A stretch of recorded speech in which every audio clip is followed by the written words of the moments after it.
You all must have experienced the commodity cash market, which means the real money market where you go buy a commodity that is called a spot market or a money market or regular market, which you are all aware of. There is another market called futures market, which we are going to talk about. The standardized contract which is traded in any exchange platform is called futures contract, which is traded in commodities called commodity futures.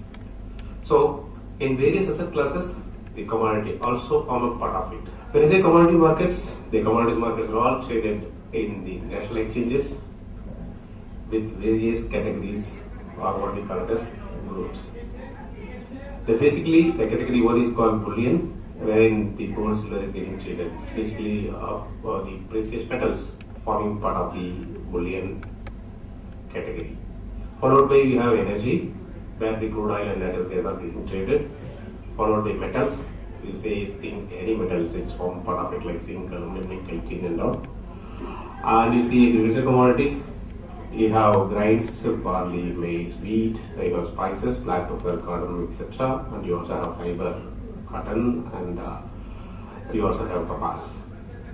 And other classes of agri, you have the seed, gum, menthol, rubber, sugar, and chana. So, majority, you think name a commodity, generally it is all getting traded in national exchanges platform.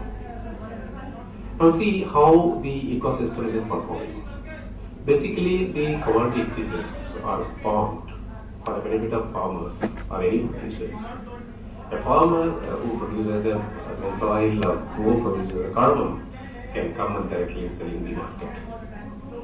A corporate, for example, any corporate who is involved in making the tires and who uses rubber and who can become part of the commodity ecosystem, wherein they can come and buy rubber in the exchange platform. So the corporate which really consumes the commodity trading in exchange platform can also form part of the commodity ecosystem.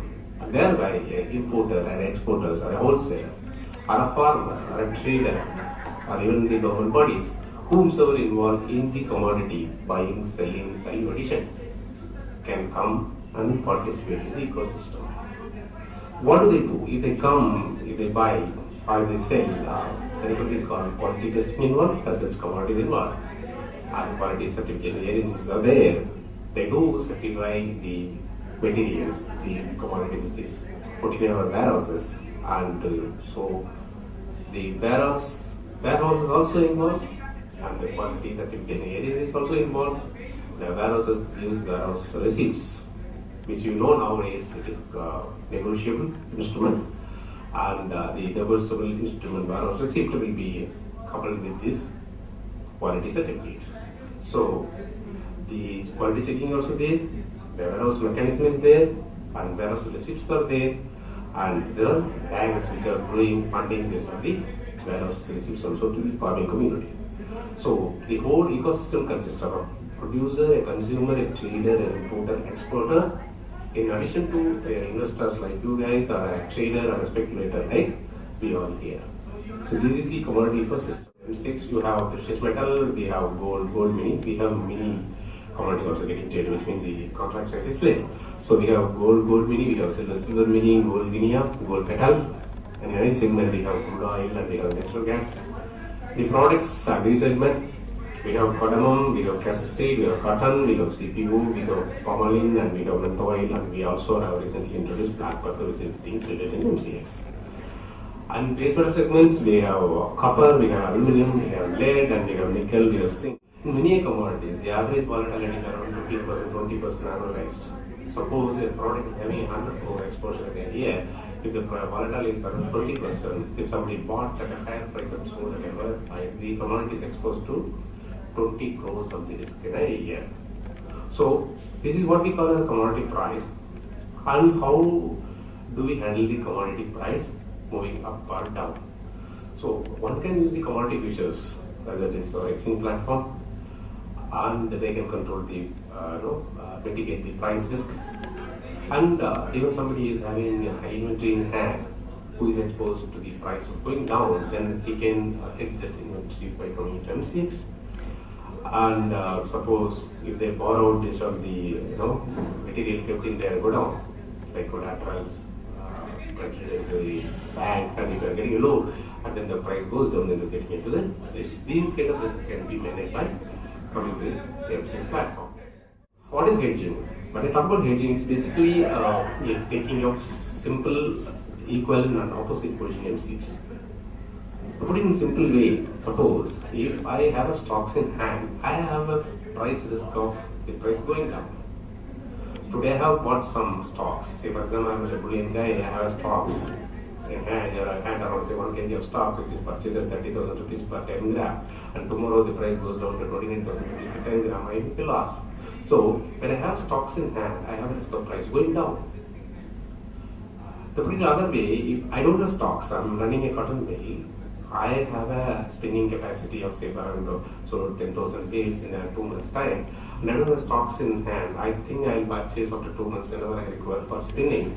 But that time, if the price goes up, then I'll have to buy with more money in the market, which I cannot be able to pass on to the customer. So when I don't have stocks in hand, I have a price going up.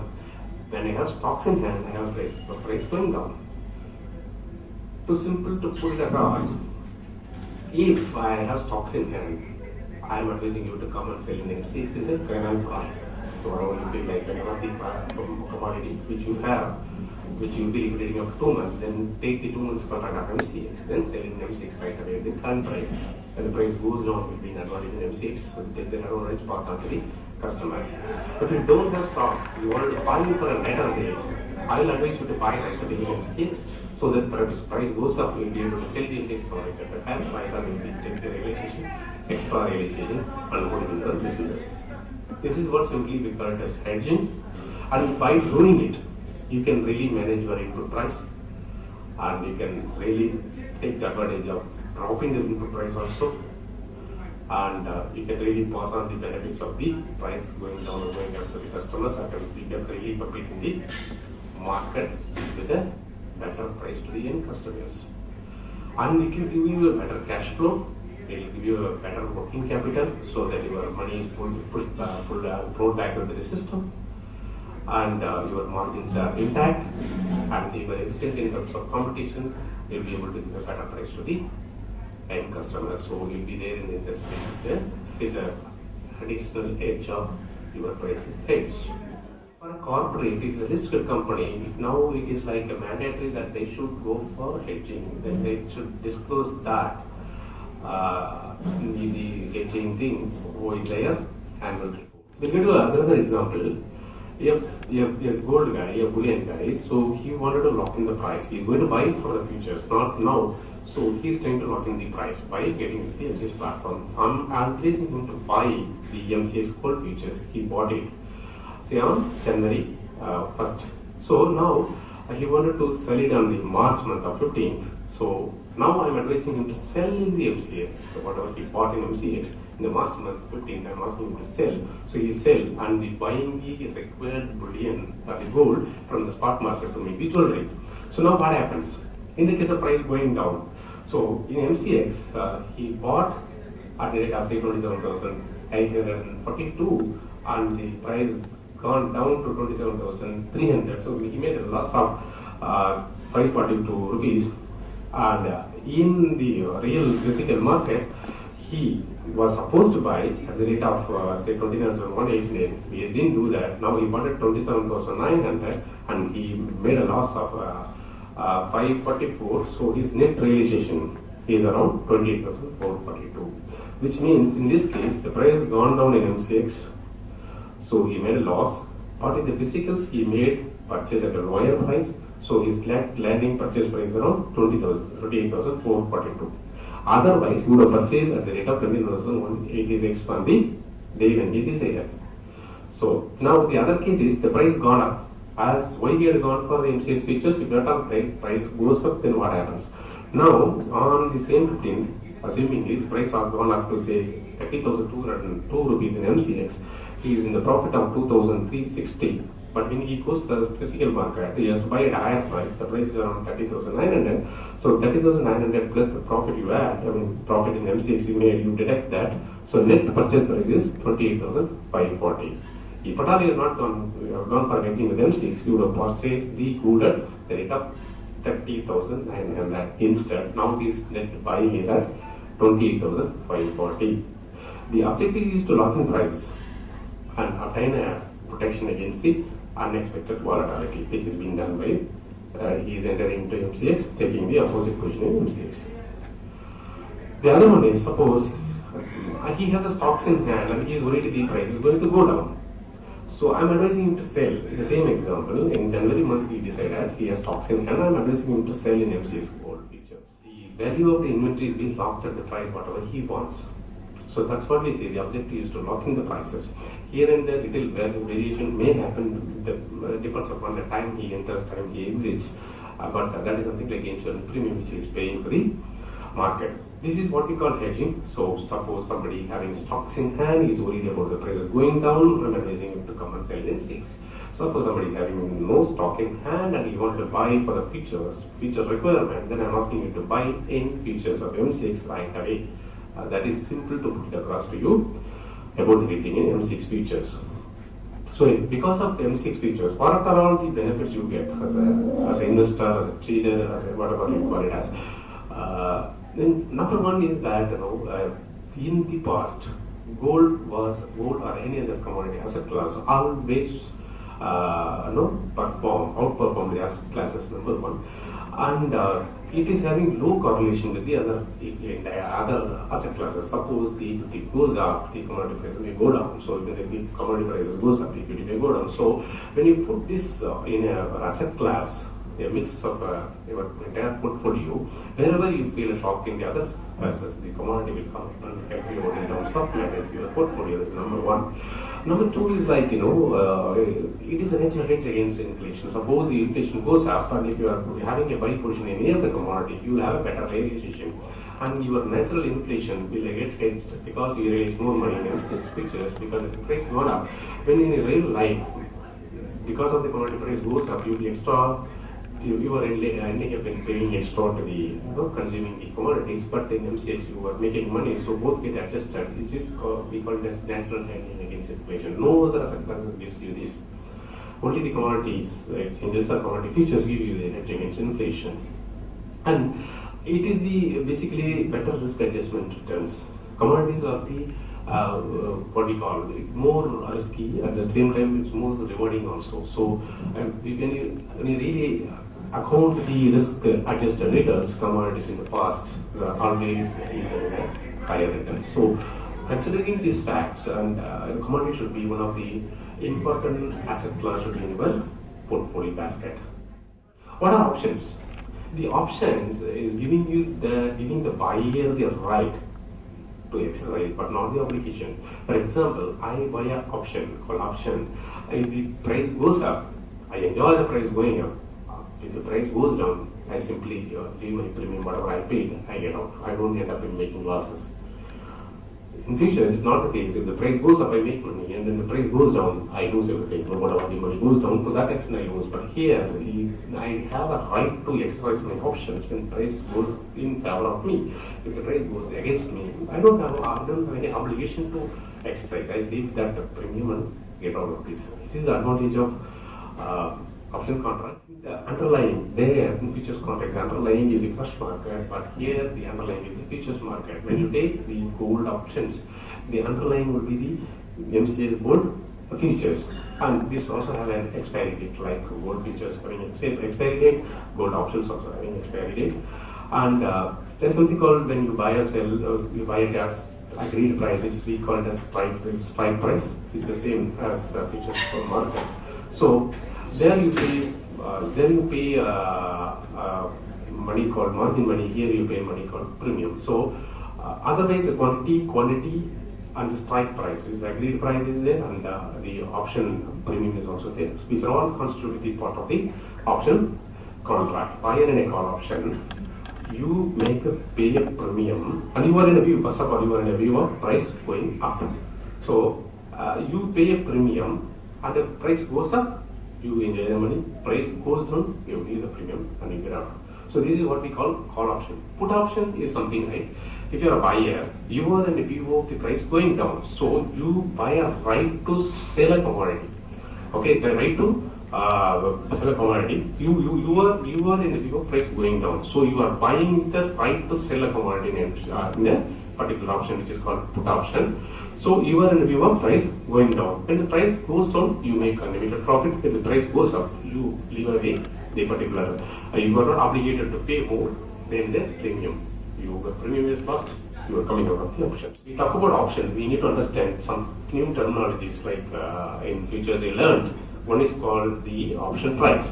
The option price is nothing but the buyer in a call option or a sell option to buy the right of buying in a call or buy the right of selling in a call. He has to make some money, like you pay in futures market, which is called margin money. Here it is called premium. You make a money, you pay a money to buy a right or buy a right to buy a right to sell, which is called option price. We call it as option premium also. The other one is called expiration date, like expiry date. The date specified in the option contract is known as the expiration date, which is like the same like in futures contract. And strike price. Strike price is basically specified in the option contract, is known as strike price or the excise price.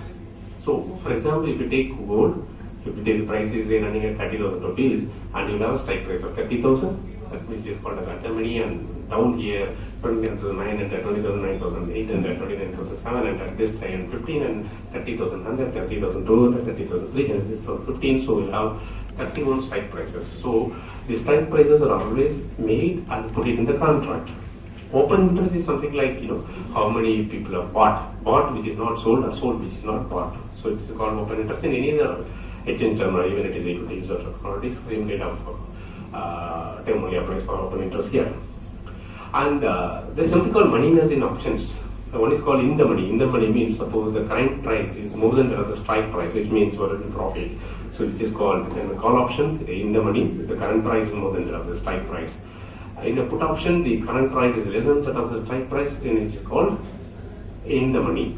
The other one is called at the money, when the current price and the strike price, current price and strike price are equal, then it is called at the money.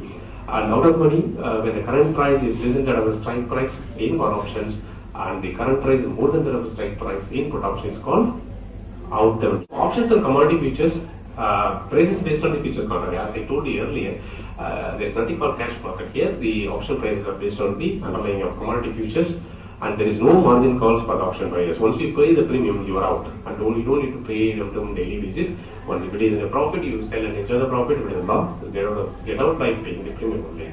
So risk is limited to the buyer of options to the extent of only the premium. Underlying, as I told, it's against futures contract. Strike price also I explained, 15 this side, 15 that side, in the money, out the money, and that the money. So we'll have 31. And settlement method on exchange open position will devolve into futures. This is one thing new which you need to understand. Unlike the equity market, in MCX, all your contracts which are open will devolve into futures before the expiry of the contract. Devolve into futures before the expiry of the contract.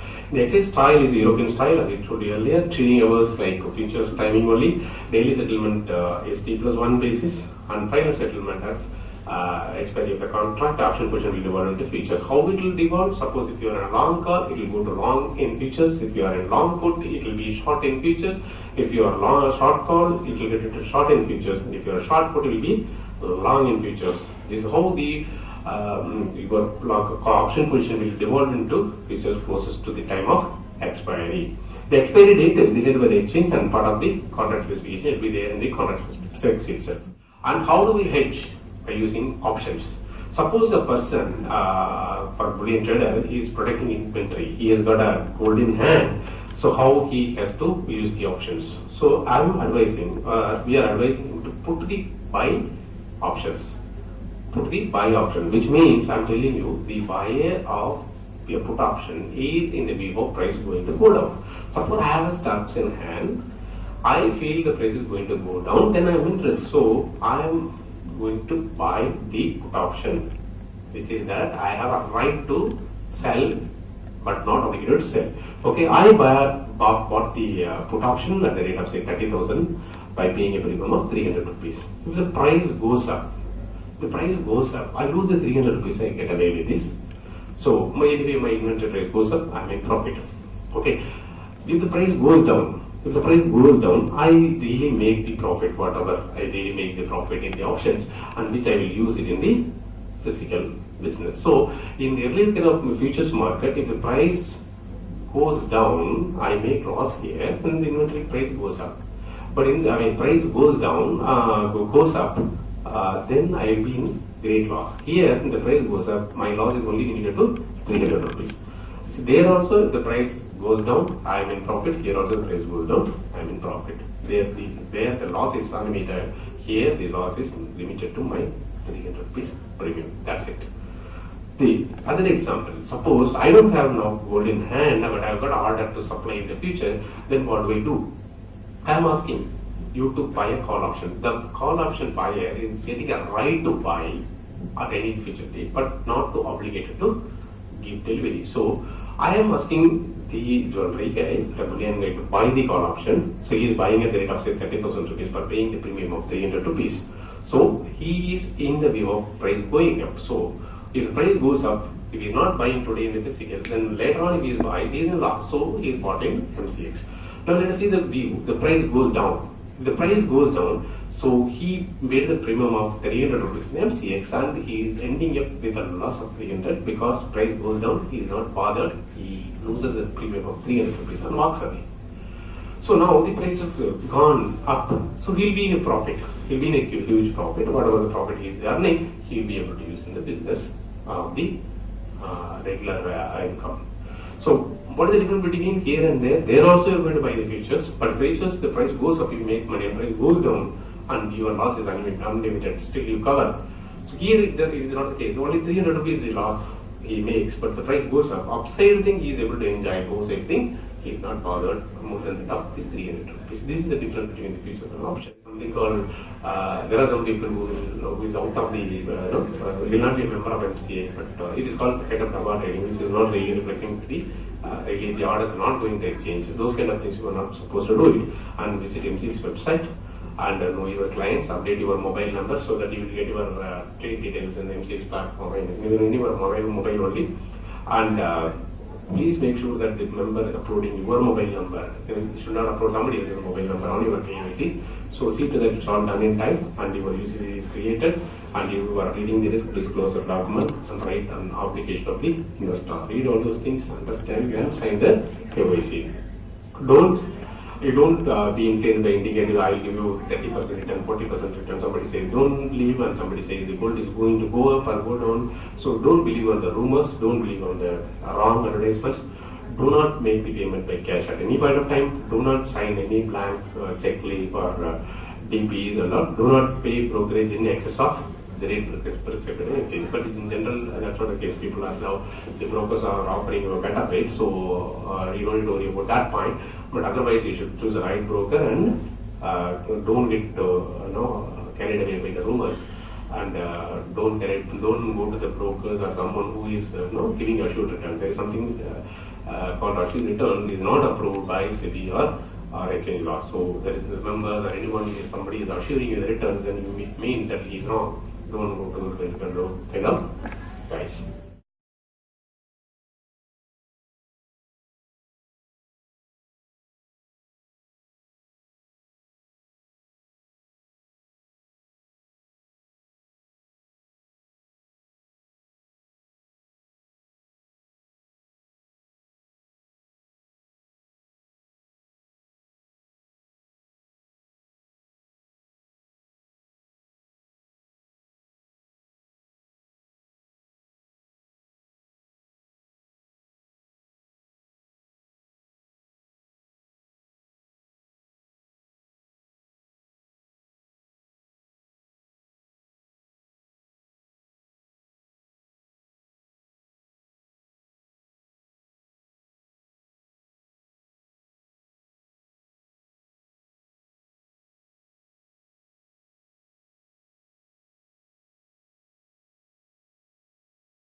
MCX presents Introduction of Options. Today, we trade in commodity futures contracts with underlying being gold, copper and cotton etc. With introduction of option on 1 kg gold futures contract at MCX, one can use options to get the right but no obligation to buy or sell the underlying gold futures contract for a specific price at expiry. A call option gives the holder the right to buy, whilst put gives the right to sell. Options are low risk but powerful tools for your trading and hedging needs. While this sounds complicated, you may find them simple to use. For example, you could buy a put option that gives you right to sell the underlying gold futures contract to the option seller known as option writer at a predetermined price at expiry. Say, current gold prices are at 30,000 rupees per 10 grams and prices could drop below 30,000 rupees. Then just buy a put option with a strike price of 30,000 rupees. Now, even if the prices drop, so would the gold futures prices to say 29,000 rupees. Then, you could exercise your option to get the price difference at 1,000 rupees per 10 grams. And thus, your loss due to fall in your inventory valuation gets offset by the profit you made on the derivatives platform. Know more at www.mcxindia.com.